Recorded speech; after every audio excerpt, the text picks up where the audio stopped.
Right, good evening. We'll make a start. It's lovely to see so many of you, so thank you very much for coming. Tonight, I'm delighted to welcome Dr. Stephen Tibble, who's going to talk to us about the Templars.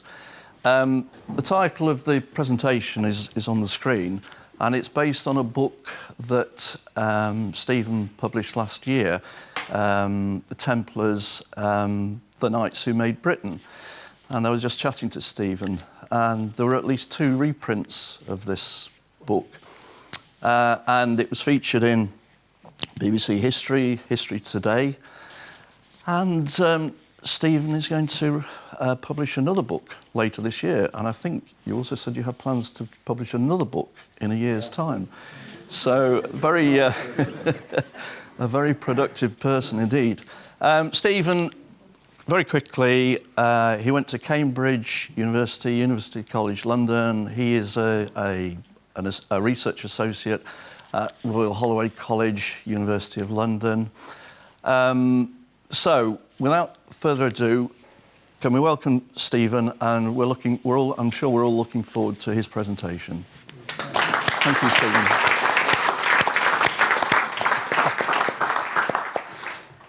Well, thank you so much. What a great turnout. Very, very energising to see such a nice smiley bunch, and in numbers as well. Fantastic. So I hope I don't let you down. So, the British Templars, I have to say, this was a delight to write. It was a book that I sort of wasn't particularly looking forward to at first, but really got into it. And the reason that I loved writing it so much was because it's so full of stories. And I suspect that's one reason why it's a good turnout tonight. The Templars, really, they just smell like a great story happening. And I think tonight what I'm going to try and do is give you a few of those stories. The other thing I'm going to try and do, and this is my personal thing really, is a little bit of rehabilitation. So I'm going to address some of the more crazy ideas about the Templars and perhaps try to put them in a more truthful context, because I kind of feel they deserve it. There's a lot of nonsense written about the Templars. That's not to say it's not fun. I mean, I like a fun story as much as anybody, but a lot of these things are so crazy that I'm just going to address a bit of that. And you'll see from the title, From Crusaders to Conspiracies, that really is what I'm trying to get at here, that the British Templars, the Templars as a whole, were a fundamental part of the Crusades, and more of that in a minute. But they suddenly, over time, have morphed into some really crazy conspiratorial, Satan-worshipping. They've gone from being ultra-orthodox, very pious, elite monastic warriors into the opposite. And to me, it's just an extraordinary thing.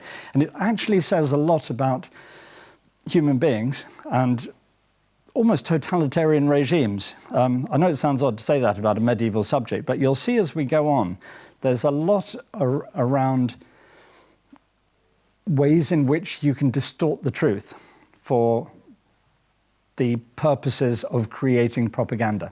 So what I'm trying to do tonight is address some of that propaganda and to tell you the true story. And you can make of that what you will, but hopefully we'll have a bit of fun on the way. So let's start off with the greatest storyteller of all time, I guess, really, Shakespeare. I don't know, have any of you been, this is the New Temple, just off Fleet Street in London. I don't know if any of you have been there. It's absolutely beautiful. I go there quite a lot. They have organ recitals at lunchtime. It's fantastic. It's still, obviously still there. We know that Shakespeare knew quite a lot about the Templars. We know that he knew this building. A lot of his plays were performed for the first time just outside, or nowadays you can go and see them performed inside as well. And I think there's an element, you can't actually prove this, but I do believe that when he writes in The Tempest, right at the very end of The Tempest, I'm sure you know this, there's it's quite sad, very thoughtful ending. And the audience, it's outdoors because it's the Globe, the sun's going down, and Prospero comes up and talks very reflectively, effectively about death and reimagining. And he says, The solemn temples shall dissolve, and like this insubstantial pageant faded, leave not a rack behind. We are such stuff as dreams are made on. And to me, this is Shakespeare. I mean, I don't think the word temple is used there coincidentally. It was performed very, very, very close to the Templars' headquarters, within sight of that. And what we're going to talk about tonight is the way in which we can find stories written on a blank page. You know, we are such stuff as dreams are made on. And I think the Templars represent that, the stuff of dreams, which is why it's been woven into so many conspiracies over time. Let me start with two stories. I'm going to give you a 1-minute version of what the Crusades were all about and what the Templars were about in a minute. But let me just start with two stories. The first story, and this is a true story. Both of these stories are true, actually. They may not seem true, but they are. This first story is, I think, where the Templars should have ended. It's a very, very dramatic moment. It's the end of the Crusades. The date is the 18th of May, 1291. The last Crusader holdouts in Acre, which is Akko nowadays, are surrounded. The town's surrounded, about 40,000 Mamluk warriors outside, and the last of the Christians are there. It's a port, so there are boats that can go, but they're trying to hold on. But on the 18th of May, in the morning, the Mamluk assault troops broke through. And I don't know if you've ever been to Carcassonne. Anybody been there? Absolutely beautiful. It's a bit like that. It's, you know, in Carcassonne you have concentric walls, and they're so far apart that you can actually have a small battle in between. And that's exactly what happened here. As the Mamluk soldiers burst through, the Templars, led by the master, William of Beaujeu, launched a last final charge to try and slow them down. They knew they were, well, we actually know how many there were because one of the survivors wrote an account. And there were between, this is the horrific thing. People think of the Templars as being huge numbers. They're facing up to 40,000 besiegers. The number of knights that were available for that last charge was somewhere between 10 and 12. They managed to scratch that many together and had some of their household travelling with them. And they put their armour on very quickly, which was, we'll come on to why that's important in a minute. But the armour was, they were desperate to get there quickly because they needed to slow down the Mamluk incursion to give the civilians enough time to get to the boats, to get off and away from Acre. And actually, one of the brothers, you can imagine it's not going to end well. You know, that nobody's going to win this, but you know, they're not going to win. And they're not trying to win. They're just trying to go down fighting well and to achieve something. One of the guys was English and possibly from around here. I mean, there was a big Templar presence around here on the marches. Galway features, in some of the photography in a minute. And one of the English Templars got hit by hand grenades. They did actually have medieval hand grenades. It's kind of a naphtha, like napalm. And the Mamluk assault troops had them in terracotta sort of vases that you threw down and then they exploded. And like napalm, it's got this horrific side effect where it just clings to you. You can't get it off. So this poor guy, we know we have an eyewitness account. This poor guy, his surcoat was set on fire. Then the fire spread, and he basically burnt to death on the ground. And his comrades managed to pull him back, but it was too late.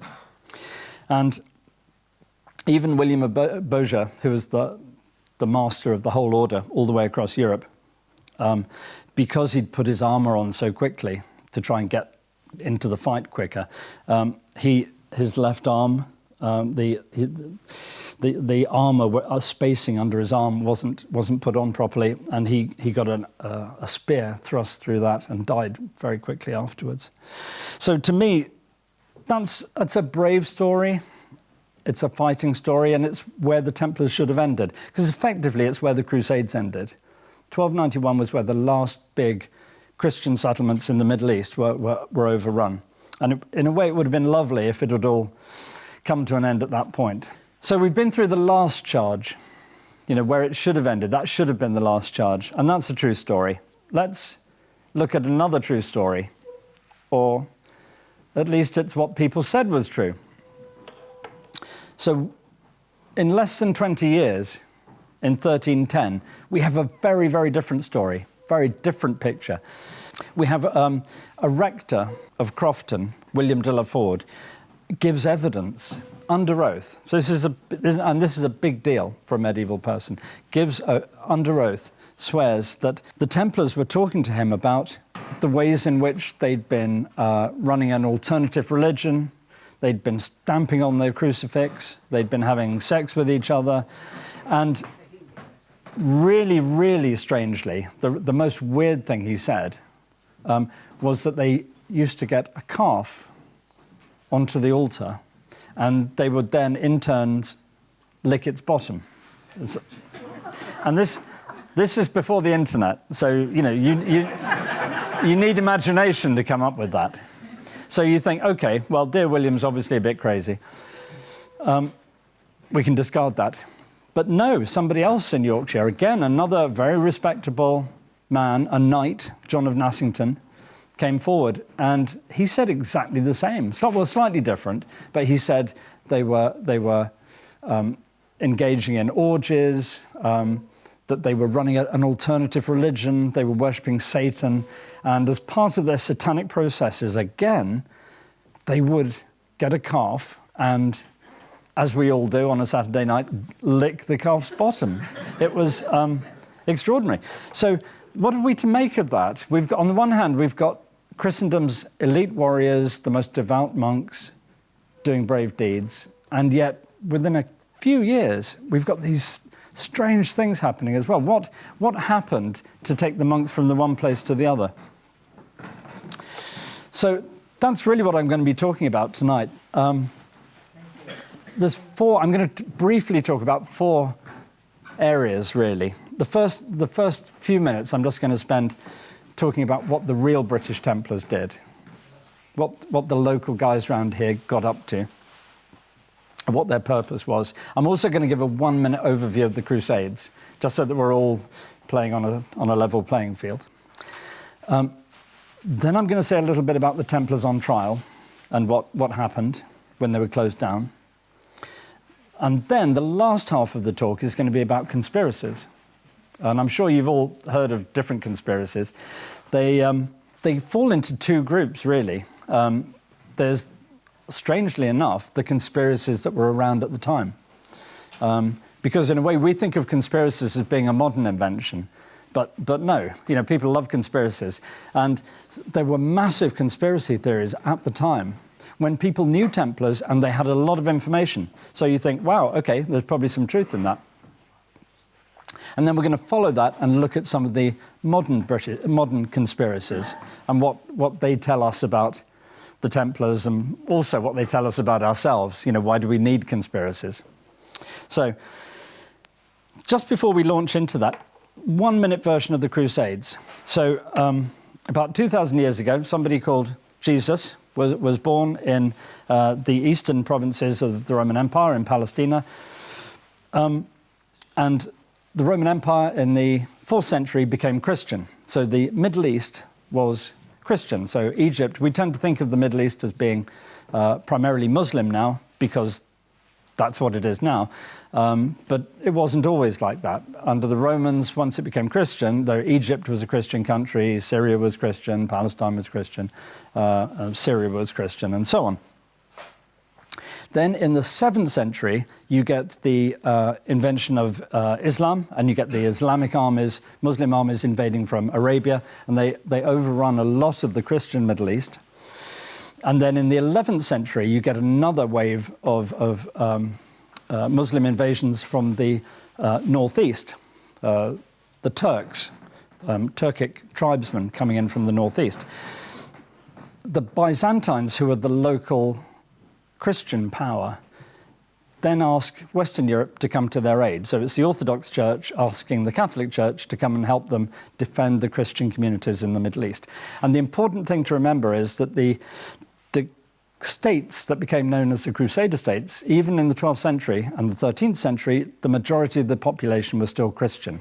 So we might have a prejudice that this is, foreigners going in to somehow invade the Middle East. In fact, at the time, from their perspective, they were going to help their fellow Christian communities in the Middle East and help to defend and recapture those Christian lands. So it's one of those things where everybody has a point of view. The Turks were foreign, but they'd come in and taken the land. A lot of the people were Muslim at this point, but the majority in the Crusader states were still Christian. So it's messy, and a lot of people have a stake. The Templars' role was to try and defend those Christian states. So I don't know if you've heard of the First Crusade. So basically that's where Western Europe sent troops out on basically a kind of armed pilgrimage to go out to the east and try and defend those Christian communities in conjunction with the Byzantines. And it succeeded incredibly well. I mean, far more than anybody expected. And it created a false impression, really, because the reason it succeeded was because the local Turks were fighting each other, and it was accidentally it was a wonderful time for the crusade to get there. And they recovered Jerusalem, and they recovered a lot of Palestine and Syria and Lebanon, as it is now. But as soon as the crusade got to recover Jerusalem, a lot of the guys, the majority of the guys, said, fabulous, this is job done. I can go home now. I haven't seen the wife and kids for 3 years or whatever. I'll be off then. So at that point, people are thinking, okay, what do we do? We've recovered this land. We've recovered the holy sites, the Holy Sepulchre and so on. How are we going to retain them? How do we keep them? If this isn't just a kind of a one-off, we've got to do something about it. And as you can imagine, in a medieval society, nobody had big standing armies. So the idea was that the military orders were created. The primary one that we're talking about tonight is the Templars. And they were basically a kind of hybrid between a monastic order and a standing army.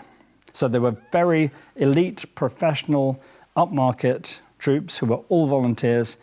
But they also took vows of celibacy, and they lived a very religious life as well. So it's to our eyes, it's an extraordinary thing. But basically, the Templars were that elite warrior force, but with the added kind of frisson of being monks as well. The British Templars took this strategy to a very, very sublime level, I think. And what you find, interestingly, talking about Galway, you see the picture on the right there. That is one of our local churches.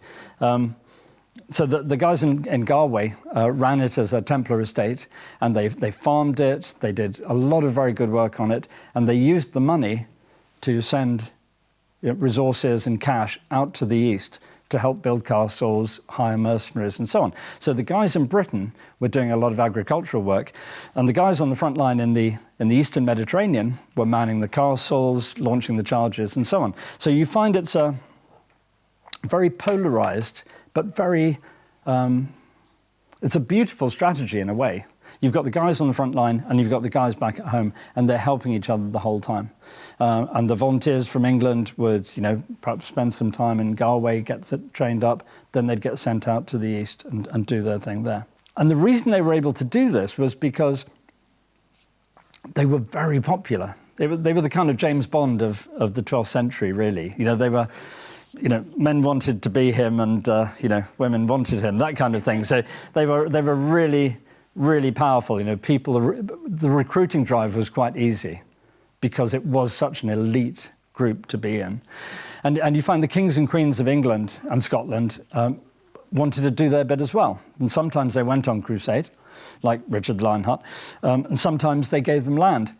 And because the Templars were so popular, they had, at one point, they were the biggest landholders in England, apart from the king. They were that central to government. The other thing, and you can see here, this is Cressing Temple. I don't know if you've seen this at all. It's still around. It's absolutely beautiful. It's still big, even by current standards. If you ever do see villages or buildings or whatever with the name Temple, they nearly always are something to do with a Templar holding. That's normally a good sign. The other slightly weird thing they did, which has caused some of their image problems, is they became a massive professional services conglomerate as well, which does sound really weird because we think of the Templars, quite rightly, as leading charges and doing brave things. They were also very, very clever professional services people. So they would do things like investment banking, they would do a lot of legal stuff for the king, they became effectively like part of the treasury. So even the crown, they'd look after the crown jewels, they'd handle the money, because they were continually shifting assets from the west out to the east. So they became very, very good at logistics and international banking. They weren't rich in their own right. You know, there was basically other people's money being put to what they thought was a good cause. But it made them look like that. You know, nobody likes an investment banker. It doesn't matter whether it's their money or not, whether it's your pension money that they're looking after, it still doesn't, you know, make them popular. And there's an element of that.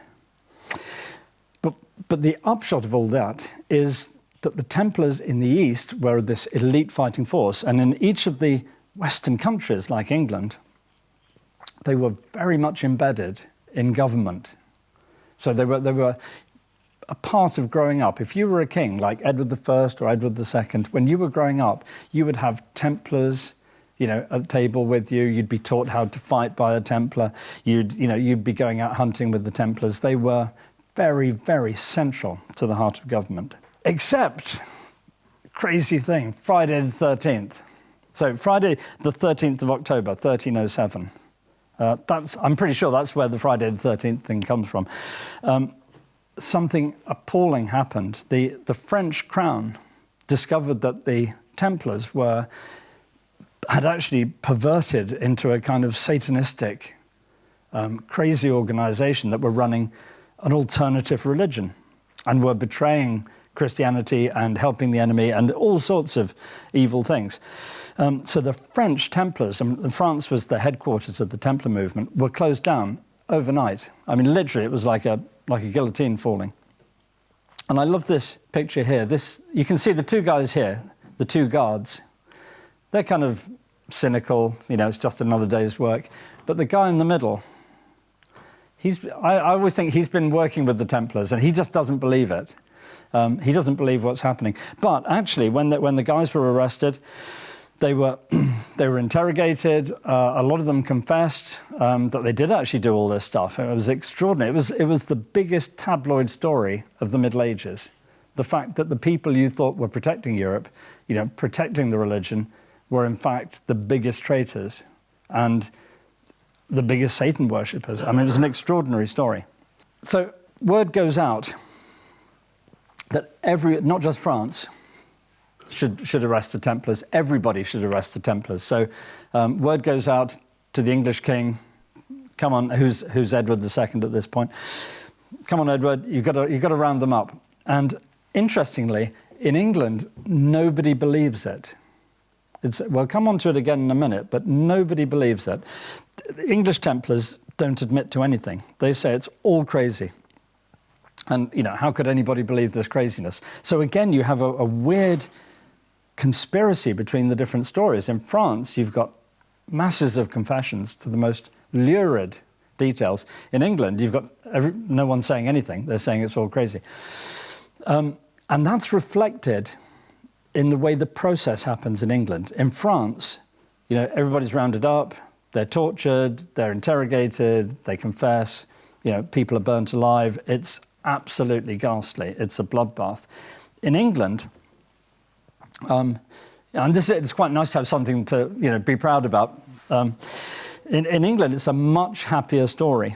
The Crown doesn't really believe it. The Crown likes the Templars. Most people like the Templars. So they're sort of arrested, and then they're told to go back and enjoy themselves and, you know, just keep a low profile. And then after, I don't know, about over a year, 15 months, the first inquisitors arrive from France, and the king has to send out a message.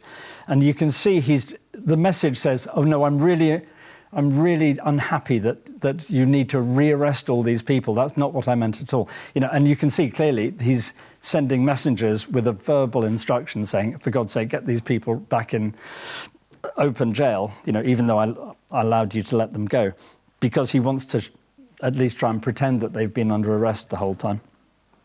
And the whole process in England drags on for years in detention and reconciliation. And the upshot of which, there are only about 144 Templars who are capable of talking, really. There's a lot of old guys, there's a lot of PTSD, but there's only about 144 who are arrested. It's a relatively small number. And nobody says anything. There's a couple of guys at the end say a few slightly incriminating things, but it's such a different story. And it's always intrigued me why these two same groups of men are undergoing such a different story. I've got an example here just to show how the process was different in England and how even at the centre of government, people didn't believe it. So William Greenfield is the Archbishop of York. And as you can imagine, so he's almost at the highest level in the church. He's told to come and join in, that he's got to help with the trials. And the first time he's told he has to come down, he comes back and he says, I'd love to, but before I leave York, I need somebody to hold my cross in front of me while I walk down the road, and I can't get him. He's not around this week. The second time he's called, he says, I'm not well, can't travel. Third time he's summoned, he says he's too busy. He just can't make it. And then the fourth time, he says, I would have loved to have come, but by the time the messenger arrived, the date had already gone, and then it was this. So it's very... this reminds me of my daughters with their homework. It's a kind of, dog ate my homework sort of thing. He's clearly not interested in doing it at all, which I think speaks quite well, really. And you find the English Templars pretty much do the same. They're brave and defiant. The poor guys in France, a lot of them are just burnt alive. They don't have any choice. But the two of them, it's interesting actually. There's a very senior Templar called Himbert Blanc or Humbert Blanc, who was French rather than English. But we all know, business trips, very boring, can be a complete waste of time and energy. But for dear Amber, it saved his life. He was on a business trip in England on Friday the 13th. So he was tried, even though he was French and a very senior French Templar, he was tried under the English system. And he just point blank refused to admit anything. And he just said, I've been fighting for 40 years. Everybody that joined with me, I joined with 30 men. I'm the last one standing. But if you want to have a fight about it, I'll challenge anybody to tell me these crazy things. And we don't actually know what happened to him, but we do know that he never confessed. And actually, that really comes to the nub of the issue in terms of the judicial process, because in France, what you have is the French king chooses the judges. They've had heretics for quite a while, so they have an inquisition, so they have torture. So the French judicial system has torture at its heart. The English system is much less authoritarian, really. The king doesn't have that much influence over who the judges are. The judges are strangely like to see evidence before they convict. They don't do it through torture. There isn't any torture in England at all. And the results show what happened. If you torture somebody, they'll say whatever you want. If you don't torture them, you probably get closer to the truth. And the last master of the British Templars was a guy called William de la Mort, who again was an old fighting Templar, really a brave old guy, been fighting in the East for nearly 30 years. And he refused to say anything, refused to perjure himself. And he ended up dying in the Tower, sadly. And I think that was a very sad way to go. He should have done, had a lot better treatment than that. You can see the problem that you have with this story. There's such a big divergence. You have people swearing under oath that the Templars had become Satan worshippers. You have Templars confessing to being Satan worshippers. And on the other hand, you have groups of Templars who say this is obviously crazy and none of this was true at all. What are we to make of it? And to me, the thing, when I was younger, I always thought, well, there must be something in it, because we're all a bit cynical. You think no smoke without fire. These guys actually knew people. They spoke to Templars. They knew what the Templars were about. So clearly, if there are this many bad stories, there must be something in it that's true. And then you come across a little bit of evidence, and it just shows you, it kind of opens the whole case up. It's kind of like a true crime reveal. So we've been looking at cows' bottoms and things that you can do with cows' bottoms. Probably wouldn't want to, but one of the things that the French had all confessed to, and in fact, all over Europe, Templars, where torture was involved, had been confessing that they'd, as well as all the Satanistic stuff, they'd actually had cats in the chapels and in the altars. And, when there wasn't anything more entertaining to do, they would lick the cat's bottom. As, not much on TV for 1,000 years, so you've got to do something. So it's a very, very simple, common thing. And it's associated with heretics. It's the kind of thing that everybody thought heretics did. Don't know why, but they did.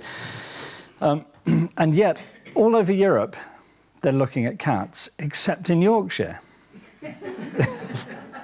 Now, I know Yorkshire is always particular, and they're proud of being particular. But there's something more to it than that. Why is it that the Yorkshire story is so different to everybody else? The answer is so mundane, and it's almost sickening, actually. And this is where I think we come into a way of looking at the face of authoritarianism. This is very 20th century. This is kind of Stalin or Hitler. It's basically what happened was that witnesses were given a questionnaire, effectively. So the charge sheet was very, very rote, very, very formulaic. And you find wherever people are using torture and they're shown these questions, they're clearly being told, you lick a cat's bottom, don't you? And then, put your hand in the fire until you say yes. It's like that. In Yorkshire, they had a very lazy or stupid scribe, the guy who was writing out the questionnaire got it wrong. He got two major mistakes. One mistake was that instead of catum, so instead of encouraging people to say they were licking cat's bottoms, he wrote catellum. You can see it's very, very similar, but he wrote it wrong. So in Yorkshire, these so-called independent witnesses swearing on oath, putting their immortal souls at risk, swore, as they were told to say, oh, it was a calf or cattle. And you can see, even in the evidence, they're struggling to find a good way of saying it, because obviously you don't lick cat's bottoms, if you've got any sense. But in a chapel, a medieval chapel, you could just imagine that cats are small enough and they might wander around and they might be a cat in a chapel. What you couldn't imagine, really, is that you get cattle just wandering in and out. But they had to make up these stories. So you find it in York, the guys were basically taken through this piece of market research until they gave the right answers. And interestingly, the ones, as we've seen, the witnesses, they were witnesses, allegedly, but they weren't Templars. So it was people who were either paid to do it or they were enemies of the Templars or whatever. And it's as mundane as just answering a questionnaire. Like you walk down the street, do you worship Satan? Very frequently, frequently, neither frequently nor infrequently. It's that whole thing. And the guys were asked to say that they'd seen them licking cattle, and then miraculously they did. The other mistake that the scribe made was less funny, but just as telling. So in all over Europe, the Knights Templar were supposed to be very secretive, and you have all these satanic masses at night in a secret place. So it has to be a nocte, in the night time. So there's a question saying you did have secret services in the night, a nocte. And the guy, the idiot in Yorkshire, wrote vocte, which means with feeling. So the Templars in Yorkshire were asked, well, did you worship and say Mass with feeling? And they go, well, yes. You know, I didn't know that was bad, but yeah. So it's sort of, you can just see how a simple typographical error just reveals the whole process. So the whole process was just made up.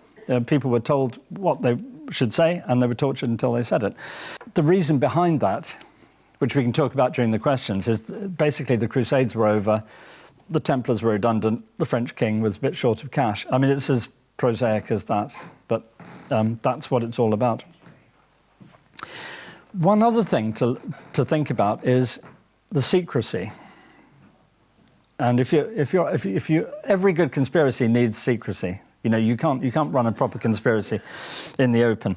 So the Templars were accused of being a secret cult. So let's kick the tires on that. Just take one example and see whether that was actually true or not.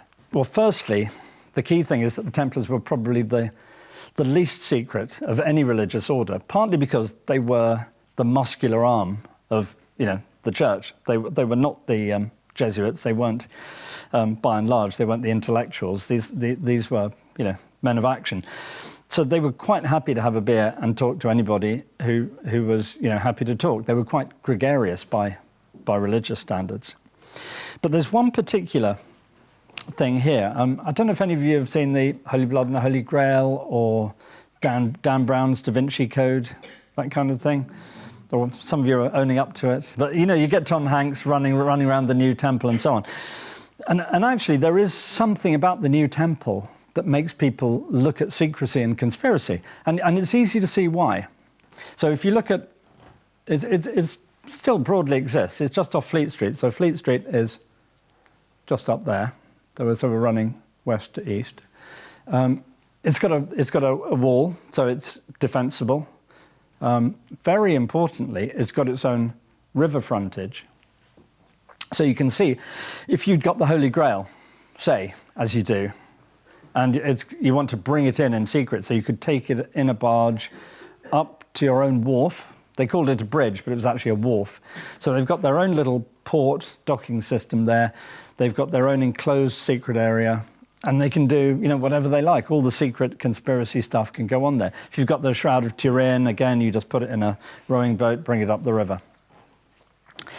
Except if you go there, and if you look at the records, you can see that none of that is true. That actually, these walls are things that might keep a burglar out or keep chicken in, but they're not defensible. They're nothing that's going to stop armed men getting in at all. And in fact, we know, because we have a lot of accounts of people walking around. The church, which we've seen those beautiful pictures of, was open to the public nearly every day of the week. There were reliquaries there holding holy items, and people could come and see them. The real killer piece of evidence, though, is this innocuous line here, down to the bridge. And in fact, if you go there today, literally today, that there will be open.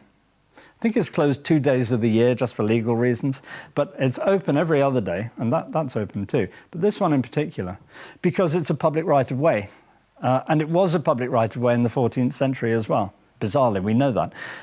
So not only was it not secret, it actually had a public road running through the middle of it. And this wharf here had carts, wagons going down, people shipping stuff out, shipping stuff in. This was a very, very public area, much more public than, the vast majority of religious places. So the idea that there's any secrecy about that is just ridiculous. So were they guilty? I really don't think so. I have to say, when I was a kid, I thought, well, if you were a brave man, you know how when you're a kid, you think you can do everything. So I thought, well, I'm brave, so I wouldn't perjure myself. They could torture me, and I'd still tell the truth. And in fact, a lot of the Templars died in France under torture. 36 were tortured to death because they wouldn't perjure themselves. And I wouldn't last 2 minutes. I'll tell you anything you want, because I know that now. But hundreds of them, well, certainly over 100 of them were burnt or tortured to death. So these were really, really brave guys. The ones that confessed, I totally understand it. This is not an insignificant thing. Have any of you seen Shakespeare in Love, for instance? Yeah, great film. There's a bit towards the beginning where the manager, the stage manager, has his feet put on the fire because he owes money, and it's kind of a bit ha ha ha. And you can imagine his feet are a bit warmed up, and he then repays the debt.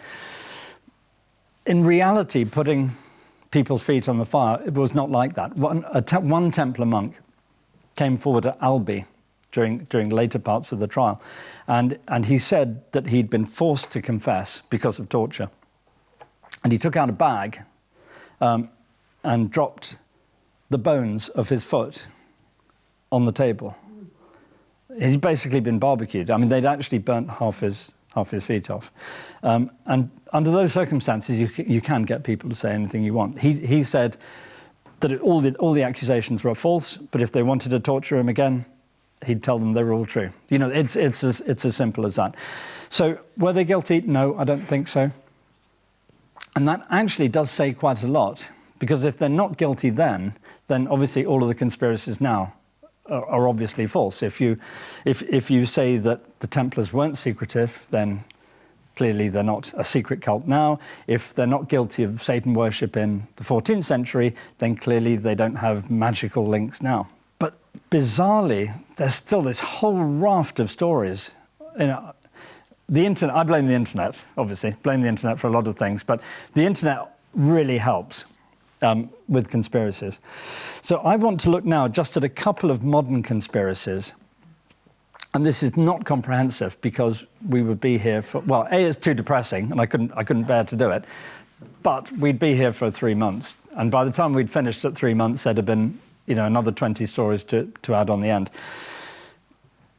I'm just going to choose Scotland as an example because there are some nice stories about Scotland. And they're quite lovely stories, so I'm not going to... In a way, it's a shame to find out that they're wrong, but we have to look at the truth. So, modern conspiracies. Now, well, first of all, before I get into it, look at that picture. I mean, my wife's American. It took her about 40 seconds to find that bizarre image on the internet because they're all out there. The Templars are seen as this big conspiracy thing now, and people pervert it in the most weird ways. So that came straight up. So there is a whole raft of conspiracy ideas around renegades in Scotland, and there's a theory that the Templars in Scotland and other Templars all gathered on the west of Scotland, and they're an elite fighting force, so they did their weapons training and they regrew and regrouped on the west of Scotland. And okay, you'd think, well, maybe. Except, have a guess as to how many Templars there were in Scotland when the order was closed down. Just a rough guess. Yeah, good guesses. You're overestimating wildly. There were 2 Templars in Scotland, both of whom were English. So the idea that there's a kind of Scottish Templar army in waiting is absurd. And ironically as well, if you look at a map of Britain, you'll see all the places where the Templars have assets, where they have estates and so on. And almost the one place where they don't have much is the west of Scotland, ironically. So I don't know where this conspiracy came from. We do know that some Templars did abscond. They didn't want to get tortured to death, so not surprisingly they went back home or they escaped or something. But we know in the whole of the British Isles that maybe was about a dozen men, and of them the majority came back in when they saw they weren't being tortured. They came back in to be interviewed. So A, there is no renegade army, and B, if it was up in Scotland, it would consist of 2 old men, both of whom were, well, one of whom is a Londoner, and the other I don't know where he's from, but he's English as well. So let's take that story one stage further. And I do love this story. It's a nice story. The idea here is the Battle of Bannockburn, which took place soon after the Templars were closed down. And a lot of people believe this. I've heard this story from very intelligent people. And the idea is that when the English army got ready to face up to the Scots, they saw a strange and menacing elite force coming up behind. And then they saw the piebald banners of the Templars. They realised that they were in real trouble because the Templars were fighting for the Scots, and that they helped Robert the Bruce, and they basically won the battle. And it's kind of weird and romantic. So you might want that to be true. Again, just looking at the imagery here. Again, this took my wife less than a minute to find. It's actually a Polish painting, because there's certain slightly right-wing things associated with the Templars now, and there's quite a big thing in Eastern Europe with them. And this is Militi Templi Scotia. So this is a huge Templar army in Scotland charging in at Bannockburn to help the Scots and help Robert the Bruce beat those awful English. But again, none of this is true. You know, Bannockburn is a big battle. It was an important battle. There's a lot of chronicles writing about it. And they all forgot to mention that it was actually won by a Templar army. Nobody mentions it because it wasn't there. It's completely fictitious. And as we've seen, it would have consisted of two old men, both of whom would have been fighting on the English side anyway, if they had wanted to fight. And I think it's quite insulting, actually. It's insulting to Robert the Bruce. I mean, he fought a good battle. He did really well. He doesn't need a kind of fantasy army to solve it for him. He did it himself, and it is insulting to him. Just one final little Scottish conspiracy. This is Rosslyn Chapel, which is beautiful. And again, if you've seen the films of the Tom Hanks films about the Templars and the Holy Blood and the Holy Grail, you'll remember this. And it's even on the website nowadays. It says it has connections with the Templars. It has links with the Holy Grail. I mean, all those kind of words. I don't know what a link is. I know what evidence is. I don't know what a connection is. It's just nothing, basically. And they say, it was very near to a Templar preceptory. It's only 9 miles away. It's like, really, 9 miles? When I wrote the book, I was within walking distance of a Templar preceptory at Bosbury, not that far from here. And I was 10 minutes drive away from Galway, which is another Templar preceptory. And when I go to the library, I'm walking distance from the new temple. England's a small place, and there's lots of preceptories, so that doesn't mean anything at all. The other really important thing to note is the date. So 1446 is when building work started on Rosslyn Chapel. And we know, we've got the receipts. Price of labour, it was awful. You think it's bad getting a builder now. It was awful in the 15th century. 1446, so we're talking best part of 150 years after the Templars ceased to exist. And then they're finally finished. So they are as slow as modern builders. 40 years later. So, and again, you're approaching, 180 years after the order ceased to exist. I don't know why anybody thinks this is a good conspiracy. Because, again, it's slightly insulting. Rosslyn is beautiful. You don't need to make up crazy stuff about it. You don't need to have pretend Holy Grails. There's no evidence for that at all. There are no links to the Templars. It's just insulting, really. So I'd just like to end with a final thought, really. When I was a kid, I did my PhD on actually the Hospitallers, who were the competitors to the Templars. And I spent long years, working on their archives, because their archives survived. Templars' archives disappeared altogether. But the Hospitallers' archives are so boring. They're monumentally dull. And they basically just argue about trivia. They argue about water rights, and they do little pictures showing how big the pipes are going to be. It's so dull. And the thing that you always find is nobody says conspiracies about the Hospitallers because they're so dull. I would bet a large sum of money that the Templar archives, if they hadn't been lost, would be every bit as dull, because they were full of lawyers. These were lawyers who had nothing better to do than just argue and issue charters. But because they've gone, you can think, maybe there would have been a receipt for the Holy Grail, or maybe as a kind of, purchase agreement for the Shroud of Turin or something. You can make up anything you want. So I think the Templars have been a victim of that, really. And they are actually, to me, they're a very powerful case study about what happens when an authoritarian government takes people and tries to get them to say what they want. You can basically coerce and bully and mold people and create conspiracies out of nothing. Because I don't think there were any big conspiracies. I think the Templars were, I'm sure they were occasionally weak and occasionally did naughty things, but nothing that, would be anything out of the ordinary. And the idea that they were Satan worshippers while simultaneously being, at the cutting edge of Christendom is just absurd. So I'll just end with dear Shakespeare's words, the solemn temples shall dissolve. These are where our dreams are made on. And I think that's what we've done. I think the conspiracies about the Templars say far more, sadly, about us than they do about the brave men who helped build Britain and helped defend the Holy Land. Thank you for being such a great audience.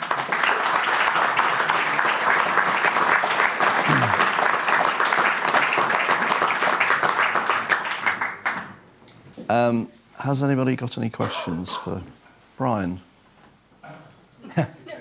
I'll stay with the stay with the cat. And a comment. Question is, were the Templars, were they celibate, is the question. And the comment is, one can see a situation where here they were a group, there was an organisation here, powerful organisation, the Templars. They had money, they were international, they had the support of the general population, they were well regarded. Here was the King of France, thought his authority was potentially, could be challenged. Yeah. I've got to break this.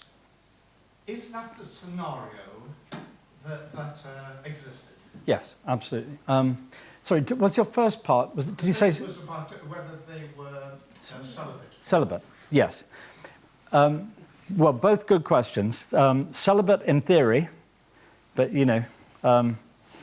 if you look at the rule, luckily one of the few things that have survived are their kind of standing orders. So we know we've got the kind of welcome pack to the Templars, which is called the Rule of the Templars. And celibacy is very important. It's if anybody transgresses it, it's frowned upon and you get punished. Human beings, do things they're not supposed to do. So I'm sure they weren't all celibate, but they were mostly and supposed to be. Apropos your other point, I think that's a very, very good point, and it's a scenario that I think is very close to the truth. As in, the only things I would add to that is money and redundancy. So the redundancy is the Crusades have finished. So you've got this powerful organisation. They no longer have a decent job to do. The Hospitallers, who are still with us, you go to a football match and St John's Ambulance will be there. I mean, they specialised in helping people, and they moved their base out to Rhodes and Malta and still carried on fighting. So the Hospitallers reinvented themselves, whereas the Templars didn't move quickly enough. So I think redundancy is a big thing. The other thing is money, and the French crown was, I think you may well be right, there's an element of authority, but we do know that the French crown had a modus operandi of taking groups of people and hitting them until they gave up all their cash. So just before, quite shortly before, the Templars were all arrested, the entire Jewish community had been rounded up, accused of doing ghastly things, had all their money stolen, and they were expelled. A few years before that, all the international bankers, the Italians, the Lombards, had been rounded up, told they were doing naughty things, had all their money stolen. And then a few years, I think maybe 10 years after the Templars, all the lepers, the French crown discovered that the lepers of France were working to murder the normal French people in a conspiracy with Muslims and Jews. And they were poisoning all the water wells. So the lepers were rounded up, all their money was stolen, and their property was confiscated. So, I mean, it's clearly mad. None of the charges against any of those four groups are true, I don't think.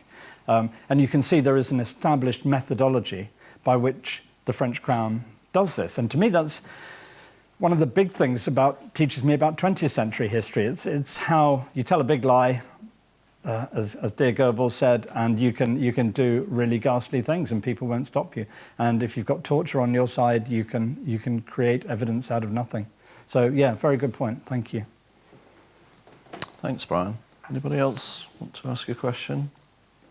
The name Templars, does that come from the temple, or does the temple come from the Templars? Good point. It's a circular argument there. Yes, it's sort of. So both temples come from the Temple of Solomon.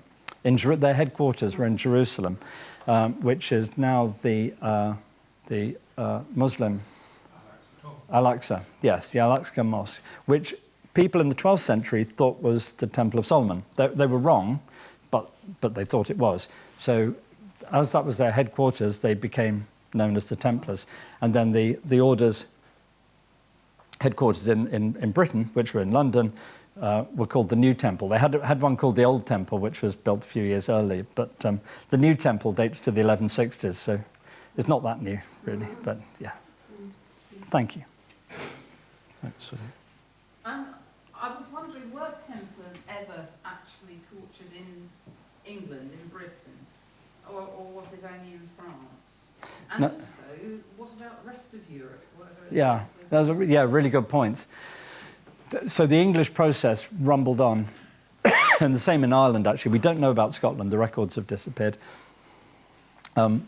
But England and Ireland, the process just rumbled on for years because nobody believed they were guilty, and the judicial process didn't have torture at its heart.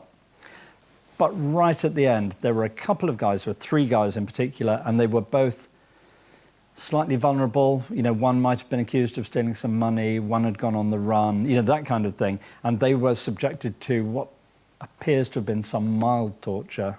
It's all ghastly. They didn't confess to anything themselves, but they confessed something that might implicate other people.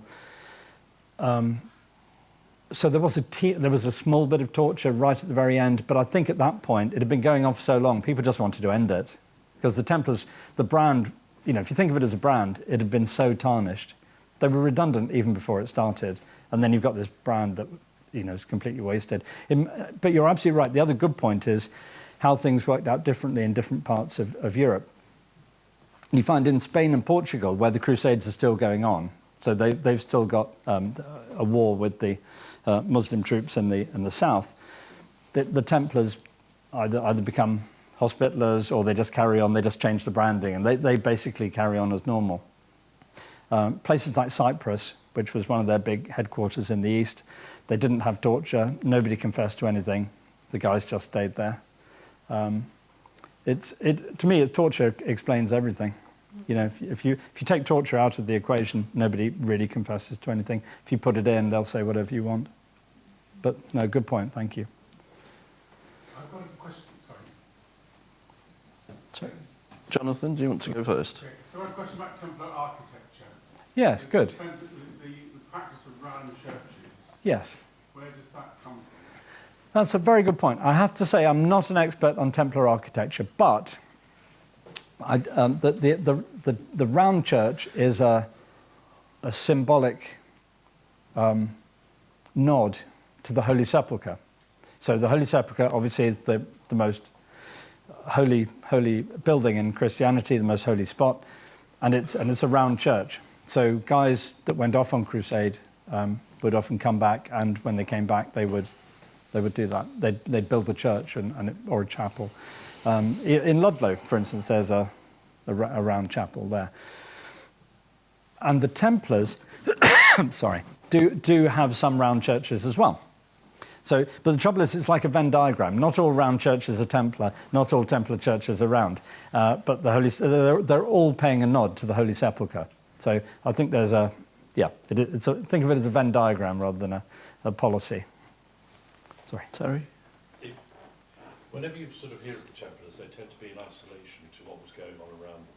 How did they get on with the other religious institutions that you had in the country, and also with the local population? Because technically speaking, they do seem to be separate, and there doesn't seem to be any howl when they dissolve. Yeah, no, that's a very good point. It's there's two ways of looking at it. You know, they were powerful. You know, how popular are investment bankers? You know, that's one way of looking at it. We know that they were always unpopular with other parts of the church. Their Hospitallers were their rivals, almost came to blows. but that's, you know, because they're too similar, really, in some ways. They also were not popular with the bishops and the archbishops because they reported directly to the papacy. So all the taxes, the tithes that would have gone to the archbishops actually went straight to the Templars, and the Templars would spend it on the papacy's behalf. So they were taking money away from the secular church. So you're absolutely right. And also, they were humans. You know, they behaved badly sometimes, and we've got records of disagreements with tenants, even with Parliament. You know, up in London, in the River Fleet, they were overproducing it. You know, putting too many water mills on things. They were doing occasionally quite commercially predatory things. But interestingly, when we're looking at all our cow's bottoms, the word went out across the whole country for people to come forward and slag them off and to tell the inquisitors all the evil things that they'd done. And you'd think the Hospitallers stood to gain a lot because actually they ended up getting all the Templar property. So you'd think the Hospitallers, A, they don't get on with the Templars, and B, they've got a big money interest in getting rid of them. You'd think the Hospitallers would be forming an orderly queue to give evidence. Not a single man stepped forward because I don't think they believed any of it. And similarly, out of all the tenants, you imagine all the disgruntled tenants, you've got hundreds of men who had joined the Templars and then maybe thought better of it and left, you know, because they were disgruntled. Not a single ex-Templar came forward. As far as I know, none of the tenants came forward. I don't know I think these guys probably just had either they were being bribed or they just had an argument, you know. So it's a funny thing. I wouldn't say they were popular, but I don't think anybody believed they were guilty.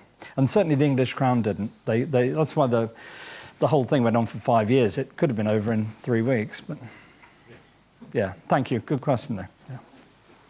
Do you have any idea what the numbers were of the Templars in England? Yeah. So we've got 2 in Scotland. That's Robert the Bruce's strike force. I think we've got 144 in the British Isles as a whole. So if you take 2 away from Scotland, I think there were about a dozen in Ireland. So you're talking about 130 maybe. That's not all of them. There were some guys who were too old, you know, because if you think the Crusades finished 15 or 20 years earlier, so guys who were maybe quite mature anyway, they're really quite past it. You know, you don't need to recruit people because the fighting's finished. So the people are quite old. Just have a guess. What was the single biggest Templar institution other than the New Temple? And this is the big clue. I'll tell you because there's no way you could guess. They had a kind of nursing mental institution in Cambridgeshire called Denny Hospital. And that was where the biggest number of Templars were. They were guys who were so old, they were deaf, they were blind, they were mad from things they'd seen, things they'd done. So it was a tiny number of guys who were on the way out. The French king was after the cash, you know. There weren't many Jews, there weren't many Lombards, there weren't many lepers, but they all had quite a lot of money, and he just wanted to take it, I think. Taxation. Yeah, well, it's a very popular way of taxing. You know, your subjects don't like paying the tax, so if you can get a vulnerable group and fabricate a crazy story, then that makes your life easier, really. And it's just sickening the way you can see it happening so predictably, which makes me all the more sad that people can't see that. You know, why would we have modern conspiracies when it's so obvious what's happening? I mean, you don't need Nazi moon bases when you can see that it's all about the French crown needing cash. I was just wondering if there's that few at the time when, you know, they were rounded up. How does that compare with the numbers in the order when it was at its height and fighting Crusades? Do we know? Yeah.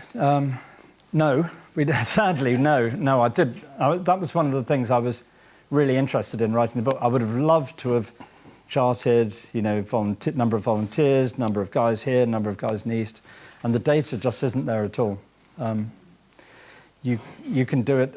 There are some things you can do about land holdings. I wrote a book in the 1980s about land holdings and the kind of quantitative distribution of land holdings of the Templars and the Hospitallers in the East. It was a bestseller, as you can imagine. But sadly, the data for people just isn't there. I mean, what we do know is the 144 at the end. But I suspect far more in between, because it was so sexy. You know, people aspired to be a Templar. Families, you find for generations, they have a connection because they want to do something to help the Holy Land. And that's a really good way to do it. So I suspect it goes in leaps and, you know, it goes peaks and troughs, depending on the state of the Holy Land. By the end, I think the numbers go down because it's kind of like throwing good money after bad. It's obvious that the Crusades are kind of coming to an end, you know, from the mid-13th century onwards. So who really wants to send their sons out there to die when you think there's no chance? People don't mind risking their lives if they think they can achieve something. If you think you're not going to achieve anything, I think people pull back.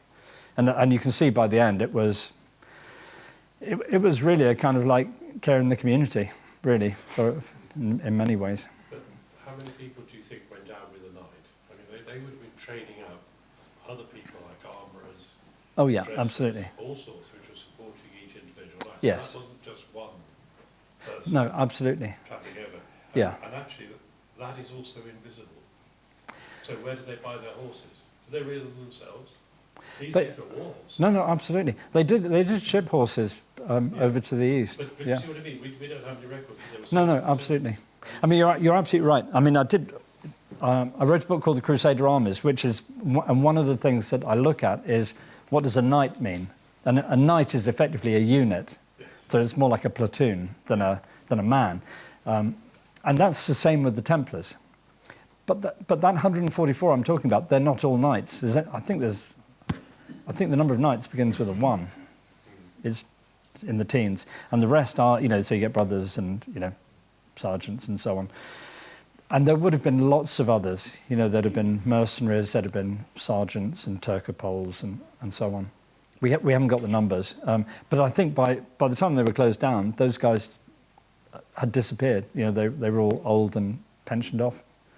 I love the Irish. We didn't have time today to talk about the Irish case study because we've got great records in Ireland, and we know exactly what happened to everybody. They basically, you know, were told to stay on the farm, have a good time, and they were never interrogated properly.